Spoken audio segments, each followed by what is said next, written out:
Nancy Wake, woman warrior of World War II. As a French journalist, active leader in the resistance movement, and saboteur determined to defeat the Nazis in World War II, Nancy Wake became a crucial factor in the success of D-Day and the Allied invasion of France. It is December of 1939, several days after Nancy Wake and Henri Fuyoko were married. Adolf Hitler is beginning to gain power in Europe.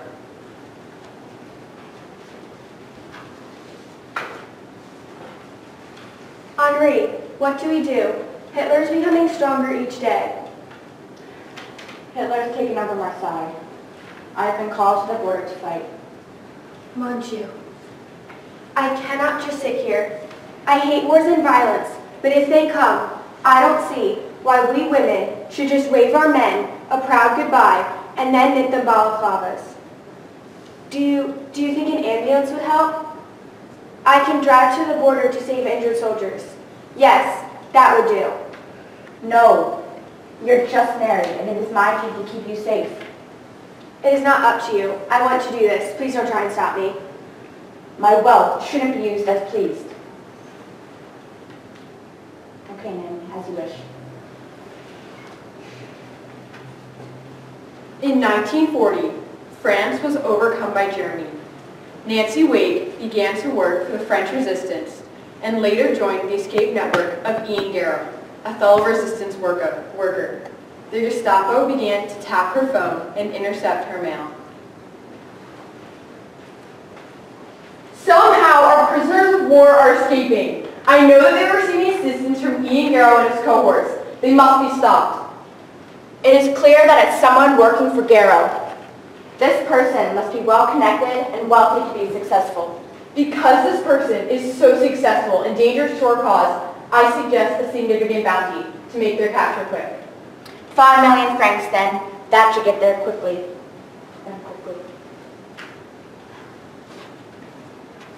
It had become dangerous for Nancy Wake to stay in France any longer. She had to escape to Spain to keep herself and Henri safe.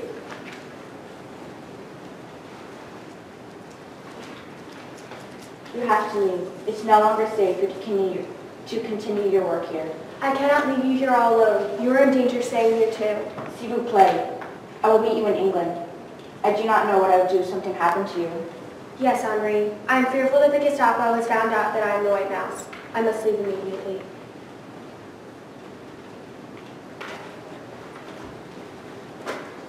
While Nancy Wake was on her way to London, her train was stopped and she was taken into captivity.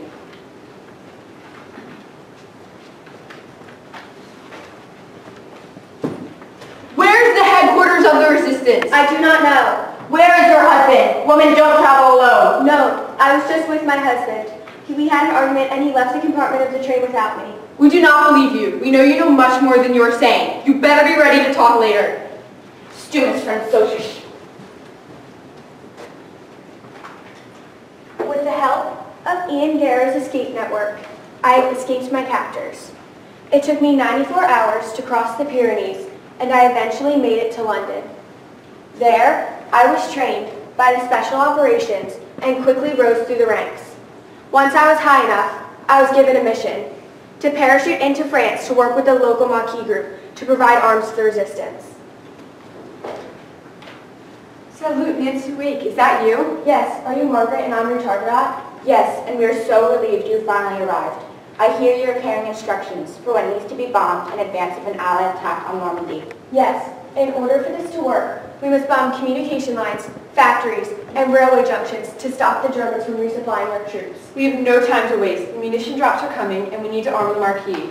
We need to get to work. After the Allied invasion of Normandy, during a crucial battle between the Germans and the resistance, vital radio codes and the radio itself were destroyed. The resistance now had no way to contact the SOE in London. All of their lives were now in danger. Last night, our radio operator was carrying critical radio codes.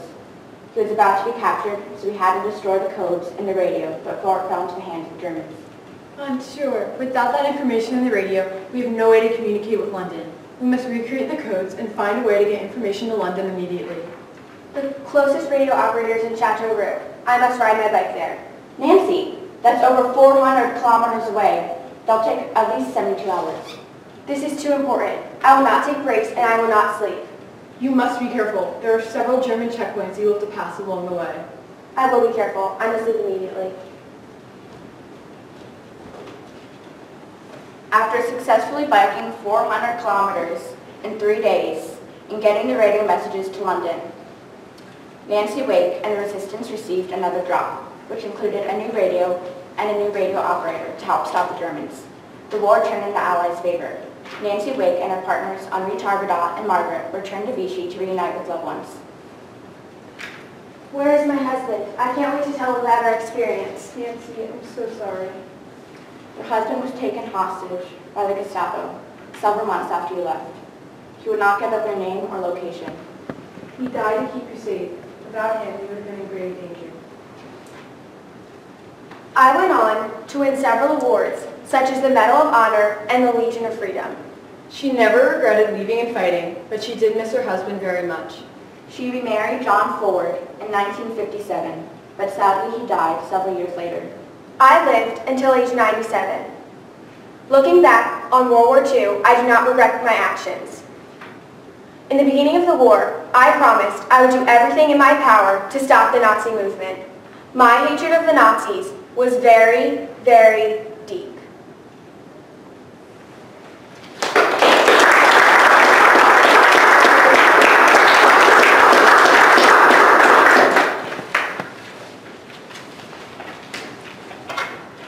I'll start. In reading your process paper, it's one of your, speaking to one of your grandparents actually gave you the idea, or was the motivation to go on and only find and research Nancy Wake. Which one of your grandparents? My grandma. Tell us a little bit more about that interview or that conversation with your own grandma that inspired the project. So my grandma, she lives in New Jersey, so around Christmas time 2 years ago, I was talking to her about while she was living in Poland during World War II, and it really inspired me for my next topic for National History Day.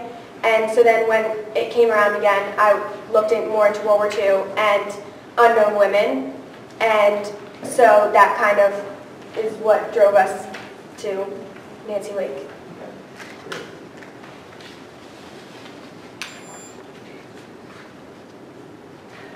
I suspect this might be a little bit on the same lines, but what was your favorite primary resource and that you used and why? It was the email from Robert. He was an author of Nancy's biography, or one of her biographies. He interviewed her for about 36 hours, and he emailed us back. And so you just reached out to him with Yeah. a cold call, and he Yeah. said, wonderful. Yeah. Hi girls. I thought your presentation was very nice and I love your use of costumes. I was wondering what obstacles you faced and how did you overcome them? Obstacles, kind of, part of it was the stage directions and figuring out where we need to be to change and where we should be positioned on the stage. And that was our main obstacle. How do you think your topic influenced history today and so on? Well, Nancy Wake was one of the most decorated women in the war, and so I think what we believe that she was one of the influencers of like how women became stronger and more prominent in wars after World War II. All right. Thank you. I was just going to tell us a little bit more about the book was the autobiography Nancy Wake, and you referenced in your performance The White Mouse. What's the significance of the White Mouse? The White Mouse was the name that the Gestapo used to call her, what they called her by, because they didn't know who she was. They called her the White Mouse because mouse can because elude capture, and she would always they could never capture her. And Great. Was there anything that surprised you in the process of researching and doing this? Well, the main thing was that she biked 200 kilometers there and back, so 400 kilometers in 72 hours. That was a really big thing for them. Helped resistance to the Germans. And also, last year our topic was the Boer War in Africa, and while I was researching one of the men that she worked with, I discovered that his father was actually involved in that war, so it was kind of interesting. Yeah. Okay. And what were your names? I'm Jenna. Oh, I'm Lauren. I'm Katie. I think she wants, like, did you mean by like our characters or? No, just Oh, your yeah. names. But thank you. Thank you.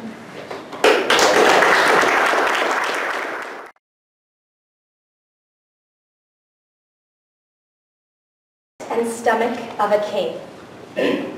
Queen Elizabeth I and the politics of power.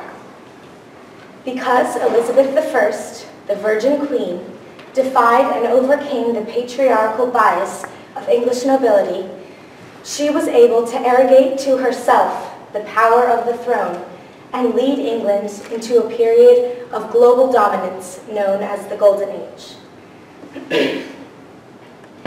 These events I am about to explain are the reasons why Queen Elizabeth I ruled England and Ireland for 44 golden years. I commence and conclude this performance with an excerpt from the Journals of All Parliaments, published in London, 1682. She gave this last speech on November 30th, 1601, to 141 members of the House of Commons. Later, it became known as the Golden Speech. To be a king and wear a crown is more glorious to them that see it than it is pleasure to them that bear it. For me, I was never so much enticed with the glorious name of a king or the royal authority of a queen as delighted that God had made me this instrument to maintain his truth and glory and to defend this kingdom from peril, dishonor, tyranny, and oppression. 4 monarchs mark my heritage in the House of Tudor: Henry VII, Henry VIII, Edward VI, and Mary I. My claim to the throne rested on a very precarious foundation because my mother, Anne Boleyn, was accused of 22 acts of adultery and treason and beheaded after only 3 years of marriage to my father, Henry VIII. Their marriage was dissolved. I was declared illegitimate and excluded from succession to the throne. My father eventually mellowed toward me. Before he died in 1547, he named me in his will as his successor. However, he failed to declare me legitimate in the church. My Protestant half-brother and then my Catholic half-sister assumed the throne before I did. In this patriarchal age, the opinion held that it was against the laws of God and nature for a woman to hold domination over men. Women were too weak, frail, and inferior creatures who succumbed to temptations. St. Paul had even suggested that women should keep silent at church and learn humility from her husband at home. My father resolved to have my mother as his wife after 24 years of marriage to the Spanish princess Catherine of Aragon. However, Holy Roman Emperor Charles V refused to annul the marriage. This great matter between church and state dragged on for 6 years. Eventually, my father alone declared his marriage null and void and severed the Church of England from Rome, of which he declared himself its supreme leader. From a young age, I must have equated marriage with death. I learned to keep my own counsel, to control my emotions, and to behave in public with circumspect. Starting at the age of 6, I began an education befitting of a Renaissance prince. I had the best tutors, dedicated to the study of ancient Latin and Greek classics. My most celebrated teacher was Roger Ascham, a Cambridge scholar who was also a convert to Protestantism. He said I was endued with the masculine power of capability. I thrived in intellectual exercises and conversed fluently in Latin, Greek, Spanish, French, Italian, and Welsh, along with English. My other hobbies included horseback riding, dancing, painting, and archery. When England was first left to me, we were in debt of about €500,000. With the help of my close financial advisors, we overcame insurmountable problems and restored the economy to England. We quelled all religious riots by bringing Protestantism back to England and kept in the forefront of our minds the safety of our people. The arts flourished under my guidance. Like golden branches, the golden age blossomed. As queen, I attracted many suitors. Perhaps they thought they could do a better job of protecting my people than I could. My strong-willed and erudite discussion abilities cured their bias toward women in power. I defended my kingdom against peril. Robert Dudley was my closest friend and most trusted advisor. When he became the main suspect in his wife's murder in 1560, he was too suspicious to my people and to my other advisors. He brought peril to the stability and safety of my country. I defended my kingdom against dishonor. Adolf, Duke of Holstein, was a German man who, through our alliance, was trying to make a better alliance between our two countries. Only after agreeing to the courtship did I find he was already married with 10 children. He brought dishonor to my title, and therefore my people. I defended my kingdom against tyranny and oppression. Philip II was the king of Spain and married to my half-sister, Mary I. He usurped every authority she possessed as the official Tudor monarch. Philip was a Catholic tyrant who would not hesitate to oppress the Protestants of England. In short, I defended England against threats to the throne. However, during my time as queen, I made a very grave mistake. Mary, Queen of Scots, was my cousin and fellow ruler. We could have been sisters, but she was Catholic, and I was Protestant, and she was the face of the rebels trying to overthrow me, and as such, she was a threat to my throne. I funded exploration to the New World, where we conquered the enemies around us. Some of my most famous English explorers were Martin Frobisher, who explored Greenland and Canada, and Sir Francis Drake, who circumnavigated the globe between 1577 and 1580. The true enemy, however, was on our side of the world. Spain was acting through their King Philip in developing a naval supremacy destined to overthrow England. But England did not cower in fear. Instead, under my supervision, our naval forces grew until they were undefeatable. Spain dispatched their 130-ship naval flotilla in May of 1588, but were met with England. We surrounded them and emerged victorious. My captains described the victory as God breathed, and they were scattered by a Protestant wind. The defeat of the Spanish Armada in 1588 led to a surge of national pride in England. I was so beautiful. Just 2 years ago, my physician said I looked marvelous for someone in my 60s.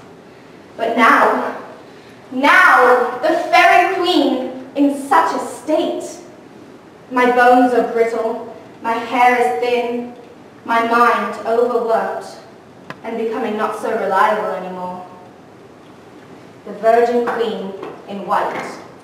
All my emotion has been pushed so far inside me, it's almost non-existent in my old age. There will never a queen sit in my seat with more zeal to my country or care to my subjects. And though you have had, and though you may have, more princes, more mighty and wise, yet you never had or shall have one that will be more careful and loving. Long live the Queen.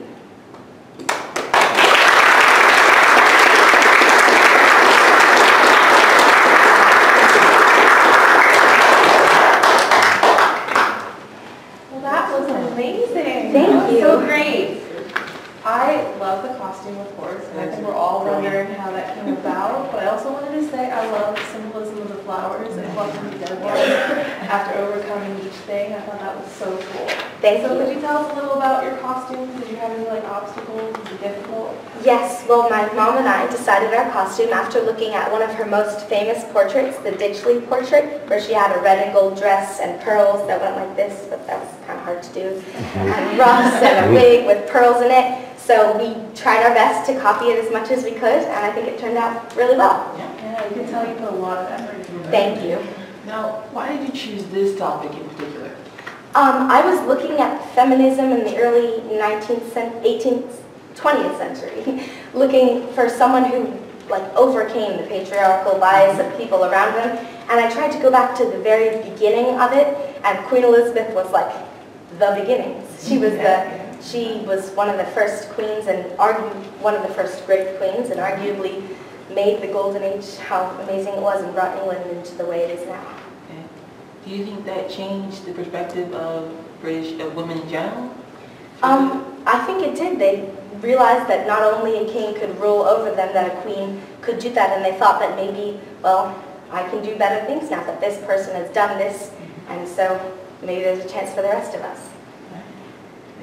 What was your favorite primary source? The state papers relating to the trial and imprisonment of Mary Queen of Scots, as I talked about before. There was another group at my school that did the Mary Queen of Scots, and they talked all about it, so I wanted to make mine a little bit different. So I used the state papers that she read and that she signed and chose to behead Mary Queen of Scots.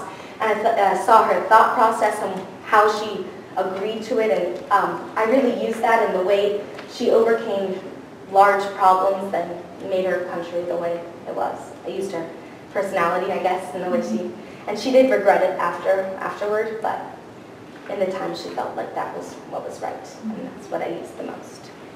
I was reading in your process paper about your family trip that you took that aided the preparation of your presentation. Tell us a little bit more about that trip and exactly how it, interfaced or played into your presentation. So we visited the Tower of London and all the things, but I didn't really understand what was happening, so I went back and researched, and we're actually going again in April. April 12th, I think, and now that I know everything about it, I'm going to go and see and take pictures, and now that I know everything, because her mother was beheaded at the Tower of London, and I'm going to see the castles and everything that she went through, and I think it's going to be awesome. So that really helped the beginning of my process paper and the beginning of my project, and now I'm going to go again and see. Another question, this is a little bit different sort of question. Do you see any parallels between what was going on at the time in the era of your presentation this morning and current events? Well, I think that some women believe that they can't do things because, I don't know, maybe they're not married or because they don't have a job or great job or they don't have someone to take care of them. But really, I think that women can do whatever they want to do because this queen, this was back in a time where almost everyone was against her, and she only became queen because of her bloodline. But she really showed people, and now I think women and girls could take a little bit from that and learn that they can do anything they want to. Was there anything that surprised you? Well, there was a lot of hate and just sadness and tragedy from the Catholics and the Protestants in England, and also what was happening in Ireland, because she was also the Queen of Ireland. So I was surprised at how much there were beheadings, there were burning at the stake, and I didn't know it was that bad. I mean, I knew everything bad was happening, but it really surprised me how mean people could be and how someone good can rise above that.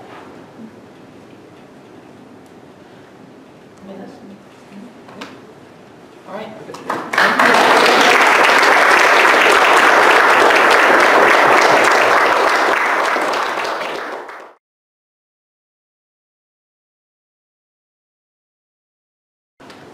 Vladimir Lenin, leading visionary or ruthless dictator.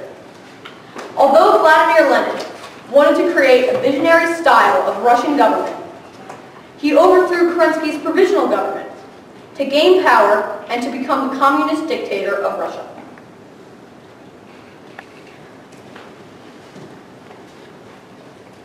Only a Bolshevik government can be a truly Soviet government. Only enemy enemies of the people will dispute this. My 30 years of agitation and conspiratorial activity have coalesced into my triumphant rise to power. How did I become a revolutionary, and what were my influences in creating the Bolshevik Party? On May 20th, 1887, my older brother was executed for being part of a revolutionary cell that attempted to assassinate Tsar Alexander III. The autocrat king eventually succumbed to illness, but I came to realize that the death of an autocrat did not destroy the autocracy of a government run by the bourgeoisie, the capitalists, the monarchists, and the social democrats. After my brother's execution, my revolutionary actions expanded. I rebelled against the Tsarist government, and for it, I was exiled to a small Russian countryside town called Kokoshkino. There I immersed myself in radical literature written by 19th century Russian intellectuals, such as the utopian novel What is to be Done by Nikolai Chernyshevsky. Chernyshevsky advocated for the arrival of industry into Russia. I also admired the works of Sergei Nietzsche and took an article out of his Catechism of a Revolutionary. Moral for the revolutionary is everything which facilitates the revolution. Immoral and criminal is everything which hinders it. Like Nietzsche, I call for the complete denial of self for a higher value of revolution. Who is not with us is against us.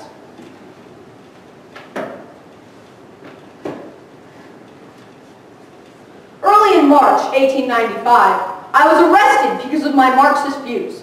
I was exiled to Siberia for 3 years.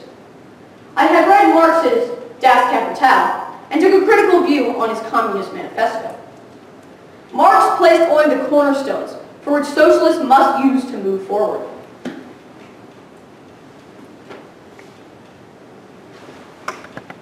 How did I join the Russian Social Democratic Labor Party, and what effect did it have on Russia? When I returned from my exile, I heard of a new, envisioning, triumphant political party known as the Russian Social Democratic Labor Party, or the RSDLP, that was created in Minsk, Belarus in March 1898. Once I had joined this party, the seeds of the future Bolshevik Party had been planted. I attended the second Congress of the RSDLP and argued with my political opponent, Julius Martov. We differed in opinion of how the RSDLP should be run. I called for a tightly organized, elite corps of dedicated and professional revolutionaries that were united under a highly centralized leadership that imposed discipline on the membership. Martov turned to me and said, "But that's dictatorship you're proposing." And I turned to him and said, "Yes, there is no other way." Martov called for a looser, more inclusive party, where members had significantly more of a voice. Through a series of votes, I was able to persuade the majority of the party to follow my views. Because of this, I named my followers the Bolsheviks, or the majority, and I named Martov's followers the Mensheviks, or the minority. Over the next 14 years, I attended multiple other congresses of the RSDLP and argued my views strongly. This led me to have a prominent leadership position in the party. How did I come to power? On March 15, 1917, Tsar Nikolai II abdicated, and a provisional government was immediately set up by Alexander Kerensky. Kerensky put out a warrant for my arrest. This warrant forced me to live in Finland. From Finland, I wrote multiple letters to Bolshevik leaders inside Russia, urging them to depose the provisional government. When they did not, I decided to go to the people who most wanted a new power in Russia, the Germans. At the time, the Germans were at war with the West and with Russia. Because they wanted to alleviate war on two fronts, the Germans agreed to help me infiltrate Russia. Once I was inside Russia, I executed a bloodless coup d'etat in which I overthrew the provisional government. Then, I signed the Treaty of Brest-Litovsk because I promised the Germans that the Soviet government would end World War I. A fully developed detailed view of my work can be seen in this pamphlet that I wrote to the Second Congress titled, What is to be Done?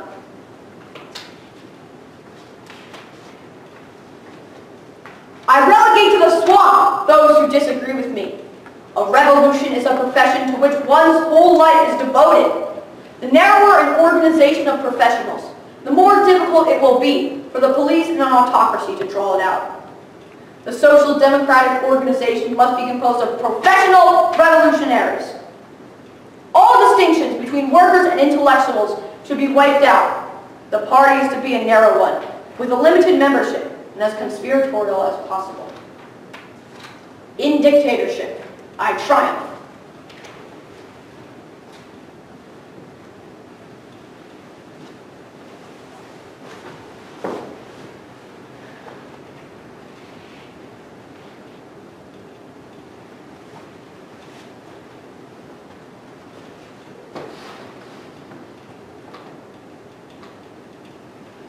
Could I have done better? When the February Revolution broke out in the Russian Revolution of 1917, I was a prominent political figure in the moderate left Labor Party. Alexander Kerensky. First as Minister of Justice, Alexander Kerensky. Next as Minister of War. And finally, in July 1917, I, Alexander Kerensky, succeeded Prince Lvov to become Russia's Minister Chairman. I was the main Duma member for the progressives, liberals, and Mensheviks. When Tsar Nikolai II abdicated on March 15, 1917, I was a solid representative of the working class. My intent was to raise people's faith in government. I was a significant Duma member of all parties.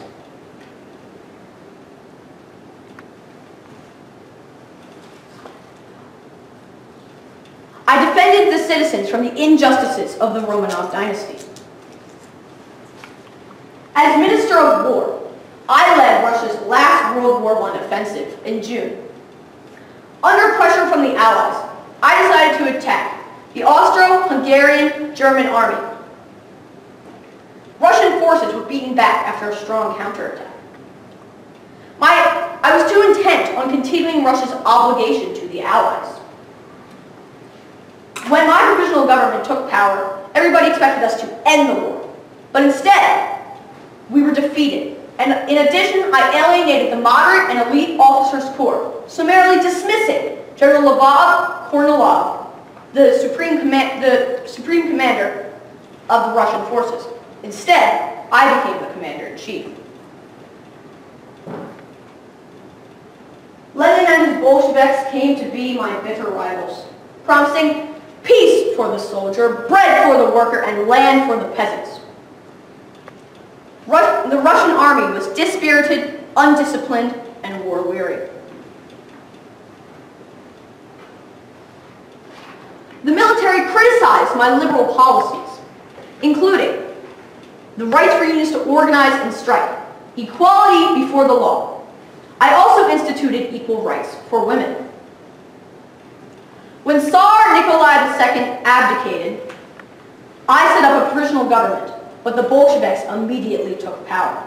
They overthrew the provisional government on November 7, 1917. Democratization became demoralization. On March 3, 1918, World War I ended for Russia. The Bolsheviks were able to negotiate a separate peace with the Germans, who demanded enormous territorial concessions as the price for peace. Lenin, now in power, was confronted by his political enemies, called the White Army. I leave you with a letter that I wrote to the people of Russia, urging them to depose Lenin and communism. Be citizens! Don't finish with your own hands the country and the revolution for which you have struggled these 8 months. Leave the fools and traitors. Return to the service of the country.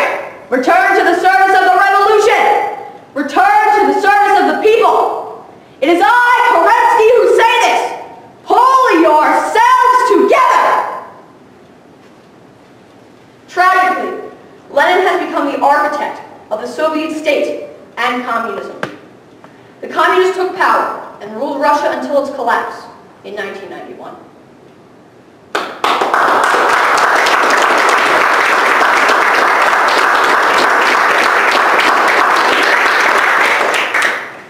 That was brilliant. Thank you. Oh, brilliant. Oh, why did you choose this topic? Well, I chose this topic because Lenin influenced the 20th century as in ways that no leader had ever done before, besides dating back to maybe Alexander the Great of Greece. Because without Lenin, Lenin did many evil things, including creating communism, because without him, we wouldn't have the Cuban Missile Crisis, the Cold War, and all those things were crises that were averted. But I chose him because I thought that he was one of the most influential leaders of the century. He created communism, he created the Soviet Union, and like I said, without him we wouldn't have Cuban Missile Crisis, Cold War, and all those things were very horrible ordeals. But it really makes you realize how he influenced everything and what he did. And that's what I hope this performance opened up to all of you. Yeah. Were you surprised with anything in the topic? Oh, yes. When I said his motto, peace for the workers, peace for the soldiers, bread for the workers, and land for the peasants, that was a lie. He did not land for the peasants. He said that to gain power, but once he gained power, he didn't give land to the peasants. He didn't do any of that. He was an egotist, an extreme egotist who was a power-hungry egotist who just wanted power for its own sake. So it gave a true sense of the word dictatorship. Yeah, because he gained the people's support, because at this point the people were willing to follow anybody. They were, this is almost exactly what happened with Hitler in World War II. Anybody would follow him because he promised this, this, and this. And the government that they had at the moment wasn't giving that. So, the people supported him, he got to power, and then World War I ended, and the people were absolutely, they were very, very mad. Because he had just conceded 1/3 of Russia's population, of its industries, and of its agriculture to the Germans. And the Germans, the interesting thing about that is that when that happened, the Germans actually, they said, okay, we'll end the war with you, but we want to have the stuff that we already took. We want to have the land that we took. And everybody was like, no. And they said, okay, fine, we'll launch a huge offensive. Then they launched a huge offensive, took more land than they had in the previous 3 years of the war, and then Lenin had to end the war, or else they would have conquered Russia. I can tell you're super passionate about this topic, and that's awesome. I really enjoyed the way you did the character switch, and when you did the character switch, you did the POV switch too. What made you decide to go that direction with your performance? Well, the triumph and tragedy of this, it goes into the triumph and tragedy of this because this side is supposed to be the triumph of Lenin and his statue, and he's talking about everything that he's going to do. And this side is the tragedy. Because everything that Lenin did, he viewed it as a triumph.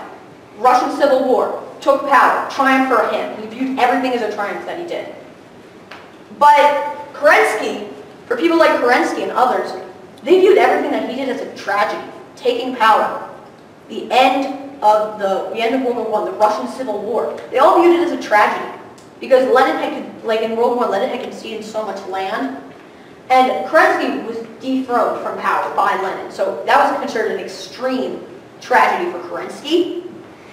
And in the Russian Civil War, that was also an extreme tragedy for Kerensky because if Lenin actually hadn't won the Russian Civil War, there would have been a new government with the White Army. Though the same thing probably would have happened again. A new leader would have just come up and taken power, and then the whole thing would have happened over again.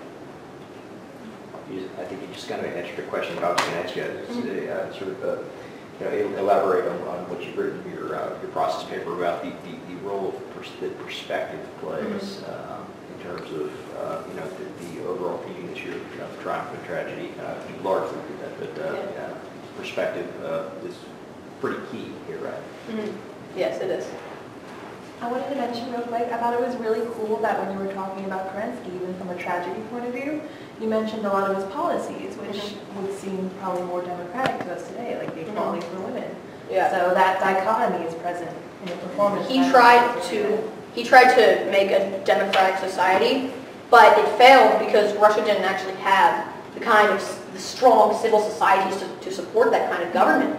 They just did it because it had been in disarray for so long. There were riots. There was a mutiny almost every single day with the soldiers. Like Tsar Nikolai II sent some soldiers to quell an uprising, and the soldiers joined the uprisers. It's a really strong insight. Did you personally have any obstacles in creating this project?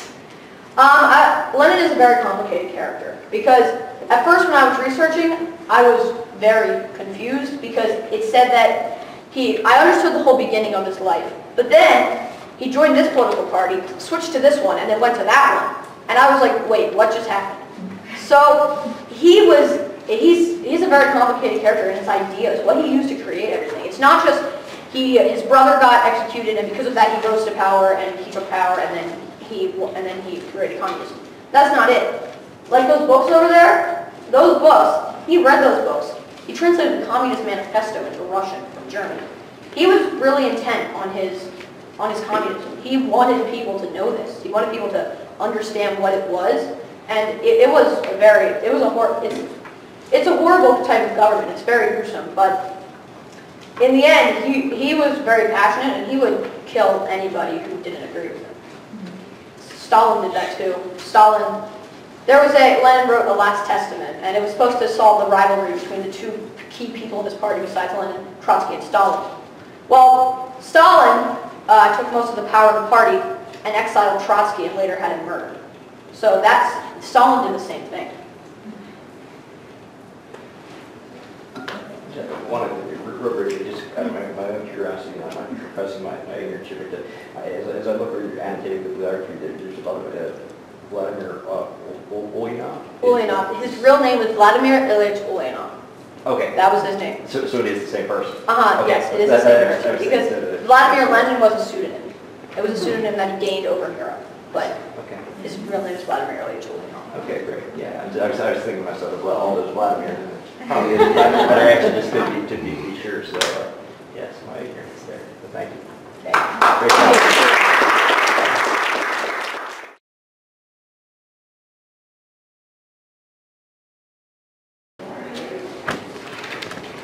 General George S. Patton, the old blood and guts of a victorious military. Thesis. While General George S. Patton initiated many military tactics and led the troops to the success of the Battle of the Bulge and in the invasion of Sicily, he endured many tragedies, including his command being taken away and an even larger tragedy, his death.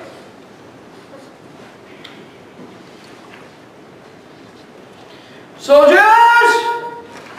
If I resign from the military, I know that some fellow generals and military folks will be happy to hear about my decision.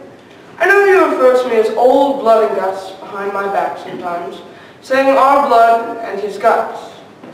I know that some of you thought of me as direct and frank. I always said what I thought, even though that led to some of my tragedies. If I resign from the military, I will tell the public about all the sore stuff going on with General Eisenhower and his strategic blunders during the war. I feel that many mistakes have been made during the war and will affect our future military and country. When I think back to one of my very first successful battles, I think back to World War I. I became the very first American tank commander in Saint-Mihiel, France. Prior to this military order, no American forces had ever used tanks in battle. For 4 years, neither the Allies nor the Germans had crossed what was known as no man's land in France. But I crossed the stalemate of the enemy lines, and I fought with the tanks in the battle that became to be known as the Moose are Gone. On September 26th in 1918, as soon as the gunfire erupted, all the soldiers leapt back into protection in the trench. They urged me to escape the Germans' fire, but I refused. Oh, to hell with them. They can't hit me, I said. I escorted 5 Saints across the breach, and then I ordered them to advance again. I remember yelling, cursing, and waving my walking stick. About 150 soldiers followed me, and when we reached the top of the hill, there was a blitz of gunfire, and there were only 2 soldiers left. And they were me and Joseph Angelo. As I came closer to the enemy lines, I was hit by an enemy machine gun bullet. And although I didn't get to finish the battle because I was shot, we won it due to my maneuvers. I received a Purple Heart Award, a Distinguished Service Award, and was promoted to a colonel. Joseph Angelo also received a Medal of Honor for saving me after I was shot. Another one of my greatest military triumphs was the battle in North Africa in World War II. I led the troops to gain command over Morocco. This battle inevitably postponed the landings in France until 1944, but it allowed the United States to complete mobilization of its immense industrial and manpower resources for the titanic air and ground battles that characterized the Allied campaigns of 1944. After its defeat at the Battle of the Kaiserine Pass, where we lost 1,800 men and equipment, I was given command over the 2nd Corps to train them for the Battle of El Qatar in Tunisia. In just 10 days, I had to turn them into a cohesive fighting unit for the Battle of El Qatar, where we would fight the German General Rommel's Afrika Korps. We were victorious and defeated Rommel's Afrika Korps, but later I discovered that Rommel had returned to Germany due to illness.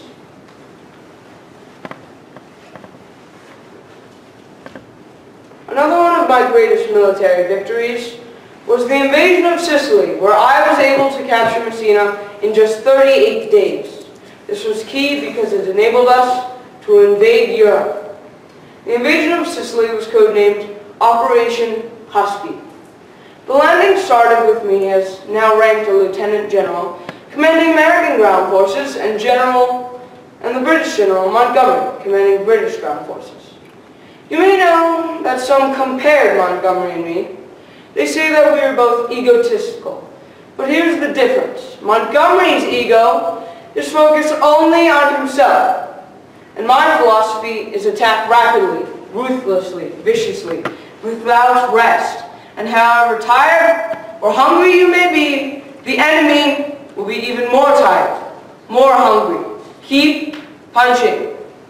Back to the invasion of Sicily, Hitler had been so deceived by Operation Mincemeat when we sent a body up to the shores of Sardinia and Corsica, dressed as a general with documents about the body, that he left only 2 German divisions to defend Messina.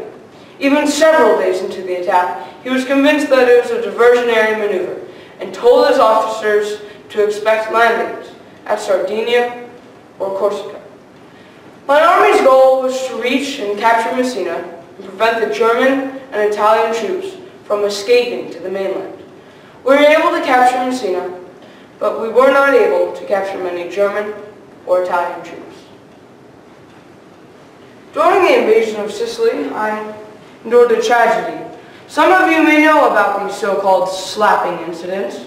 I was going around the medical tents to give Purple Hearts to soldiers. When I saw a soldier who was unharmed and trembling, I asked him what the matter was, and he told me that it was his nerves. I flared up, I cursed at the soldier, I called him many types of a coward, and I slapped the soldier many times. It was later discovered that the soldier was diagnosed with dysentery and malaria. Later, about a week later, I came across a soldier who was unharmed and trembling, and told me that he was suffering from battle fatigue. Oh, I replied, "Your nerves? You're just a damn coward. You're going to the front to fight," he said. "Although that's too good for you, you ought to be lined up against a wall and be shot. In fact, I may shoot you right now myself. Damn you. I lifted my pistol out of my holster. Get this man out of here right now. I won't have these brave men seeing such a bastard baby to the physician. On my way out of the tent, I slapped the soldier again. I wrote to my subordinate commanders and informed them on how battle fatigue should no longer be a condition of the 7th Army. General Eisenhower took my command away for this from the 7th Army. One of my true tragedies. After this, I was used as a decoy and was marched around Europe and was not even used in Normandy, D-Day. My greatest military victory after this was the Battle of the Bulge, where I prevented the German counteroffensive in the Ardennes forest in Belgium. Part of our Allied army was trapped in a town called Bastogne and surrounded by Germans. I arrived and I fought with the tanks to relieve our trapped army. The battle became so famous because no one else knew how to maneuver around Hitler's attempts to secure central bridgeheads within the territory. In December 1944, Adolf Hitler launched a surprise blitzkrieg thrust from the Ardennes to Antwerp. And as the Axis and the Germans drove deeper into the Allied lines to secure central bridgeheads in the territory, the Allied army took the appearance of a large bulge, hence the battle's name. We were victorious at the Battle of the Bulge, and I neutralized the German counteroffensive. Some of you may know that the media was always out to get me, and in Bavaria after the Battle of the Bulge, I was in an interview where I made a comment comparing the Democratic and Republican parties to the Nazis. I was misquoted by the media, and General Eisenhower would not stand up to the media, but he did take away my command for this. Another one of my tragedies. On December 9th, in 1945, General Patton was returning from a pheasant hunt with his Chief of Staff, General Hobart Hapgay. He was in a car collision where he was paralyzed from the neck down, and his neck was broken. He was in the hospital for 12 days until the day he died on December 21st. Patton had died in a war zone and was buried in Luxembourg. His funeral was on Christmas Eve, December 24th, in 1945. His grave was dug by German prisoners of war. Many soldiers attended his funeral, as did the royalty of the country, from which Patton drove the Germans in a crucial battle last Christmas. 2 days after Patton's death, the New York Times said that he was a legend, spectacular, swaggering, pistol packing, deeply religious, and violently profane, a strange combination of fire and ice.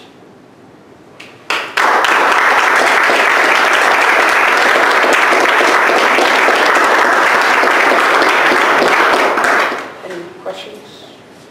Yeah. So, what did you find conflicting with the sources that you used to portray Patton? So actually, I didn't really find conflicting information in my sources, but to check, I emailed Charles M. Province, who runs the Patton Historical Society, and I emailed him, and we emailed back and forth a couple times, and I secured my information and that it was correct when I portrayed Patton, my performance.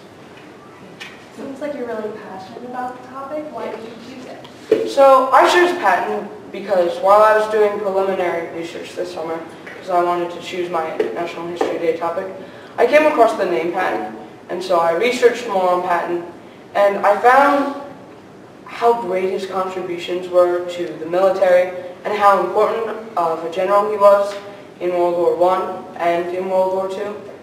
And while he didn't have a lot of contributions to the military, because of time restraints, I wasn't able to add things such as Pancho Villa, him crossing France in record timing, and also his very first contribution to the military, which was his sword.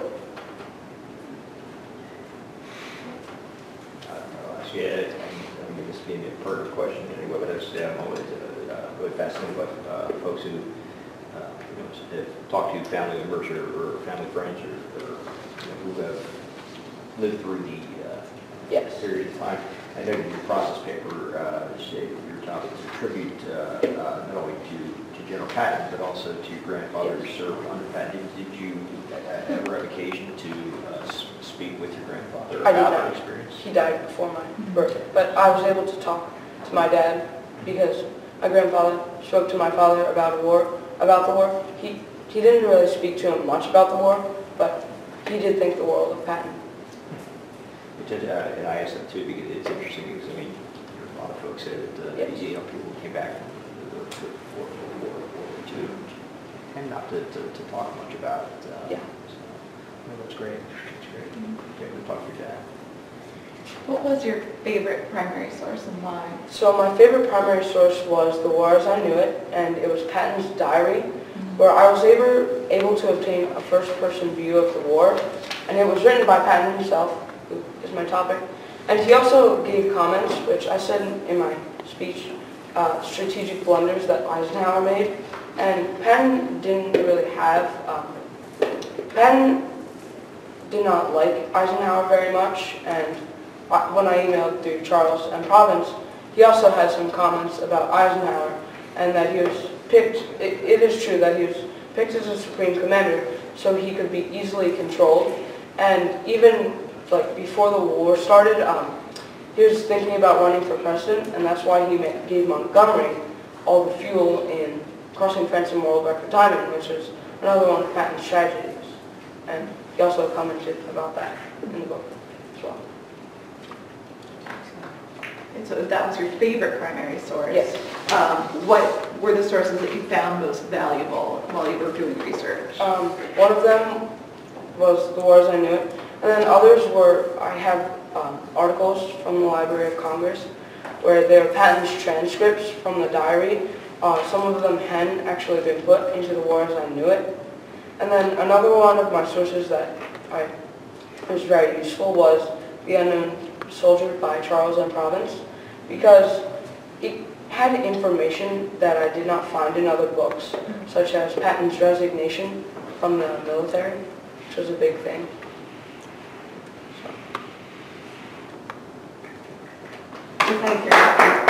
Sorry. Did you go to the Patton's Historical Society? I did not. Okay. And you plan to? I did. If I get And I'll just one last question to Danielle. You mentioned in your presentation, also in your process paper, there were multiple tragedies for Patton. Is there any one in particular that stands out most, or is most meaningful, or most weighty, if you will, or most consequential for you? Yes. That was Patton's command being taken away, because Patton, he said, it is as easy for me to be as a soldier as it is for me to breathe. And not being a soldier would be like not breathing. So when Patton's command was taken away, it was kind of like everything was taken away from him. And then he was just marched around Europe, and he wasn't used in D-Day. But I also read an article about the Germans' obsession with Patton, and they did not think that the Allied army would attack without Patton, who they thought was their greatest general. And then, Patton was a lot for him, for his command to be taken on. Excellent.